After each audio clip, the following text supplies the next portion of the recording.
I really want to share this story with you about one of my students. The impact of mind mapping on her was absolutely unbelievable and really quite funny. So I was in charge of a special ed program in a school that was from years 5 to 9, and my students that used to come to me knew that I gave them some help. So this particular girl, Jo, came to me one day and she was unbelievable because she was actually an Australian skiing champion. So she was quite an accomplished young lady, but she had quite a significant problem in comprehension and confidence. And she came to my door and she said, "I really need your help, but I'm so dumb." And I said to her, "You can't really come into my room if you're dumb." And she said, "But you help kids that are dumb." And I said, "Well, actually I don't, because if you think about it, Jo, there really wouldn't be much point in me helping kids that were dumb because it would be a waste of my time." So I said to her, "You can't come in if you're dumb." And she said, "But I'm really dumb." So for 5 minutes, we literally went on and on about how dumb she was. And I insisted that she go back to her classroom if she was dumb, because I had other clever kids that could come in and I could help them. So after 5 minutes, she actually went, okay, I'm not dumb." And I said, "Great, come in." So she sat down and she had this really big anxiety building about the Year 9 art exam. And of course, the irony of a student wanting to do art in Year 9 is usually because they're really quite visual and they love art and they love drawing and making. And there's the other side of it, which is the art theory, and they need to demonstrate an understanding of that. So an art exam requires quite a bit of understanding of the background of artists.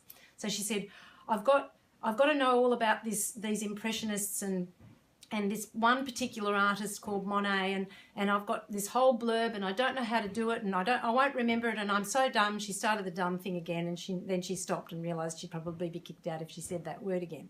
So I said, "Okay, I'm going to show you a way that you might be able to manage this essay in the exam that you have to write about Monet."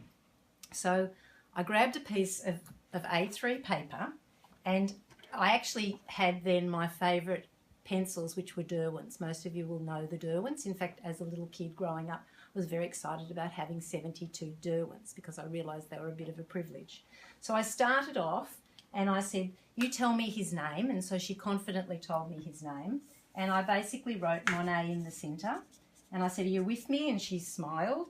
And then she had all of the facts on these 2 or 3 sheets. So we slowly went through the bits and pieces. And I said, "What is it about the Impressionists that you know that was really significant?" And she said, "Well, they painted in all these muted colours." So we got coloured pencils, and she did it. I didn't do it. I'm just showing you now. And she basically did a sort of a muted different colours all over the page with all of these things. So there weren't any words required. She just needed to see that that was what it was, and that was the prompt for her to remember that that's what the Impressionists did. And so then I said, "So what's one thing that you really find interesting about this artist?" And she said, "Well, what I realised when we were reading it in class and when I've looked back over these notes is that he actually went blind."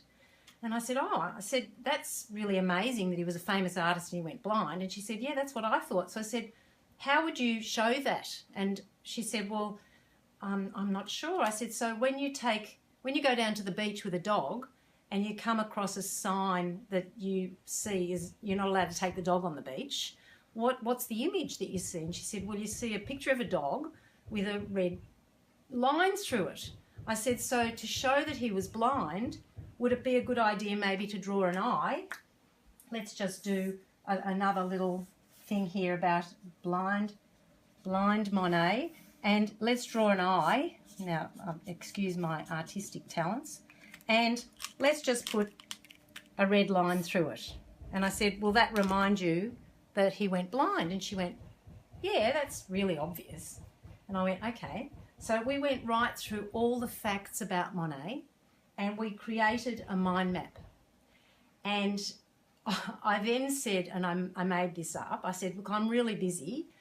You've done a great job. I tell you what, I'm just going next door into my office for a second, and I'm just going to leave these coloured pencils with you." We had filled up the whole mind map. "I'm just going to take this with me. Can you just do that again. Just draw again exactly what we just did. And she looked at me with this shock and horror of, well, I won't remember that. And I went, look, Jo, I'm really busy. I've just got to make a quick phone call. Can you just do it? And I'll be back in a minute. So I went away. I came back, and lo and behold, I brought in the original mind map. I put it next to the one that she had done, and they were identical. And she freaked out. And I said, so can you see that every one of these aspects of the mind map that you've done is a paragraph for an essay about Monet? And I have never, ever seen a student so relieved and so excited. And she went skipping out of my room, and I felt really, really pleased, except for the next day when I got a phone call from her mother. And all of you know that phone calls from parents when you're in a school, it's a bit like when you look in the rearview mirror and you see a police car. It's automatically, what have I done wrong? So this mum rang me and said, hi, Karen, it's Jo's mum. And I went, hi. And she said, I want to know what you've done to my daughter. And I was like, oh my God, what's happened? And I said, like what, like bad? And she goes, no, I have never ever seen her that excited. She's come home and she has made all these mind maps about everything, and she's shown her grandfather, who's a GP, and she's showing him all this stuff and showing him how you reproduce it and how it helps your memory and how she now knows how to study everything.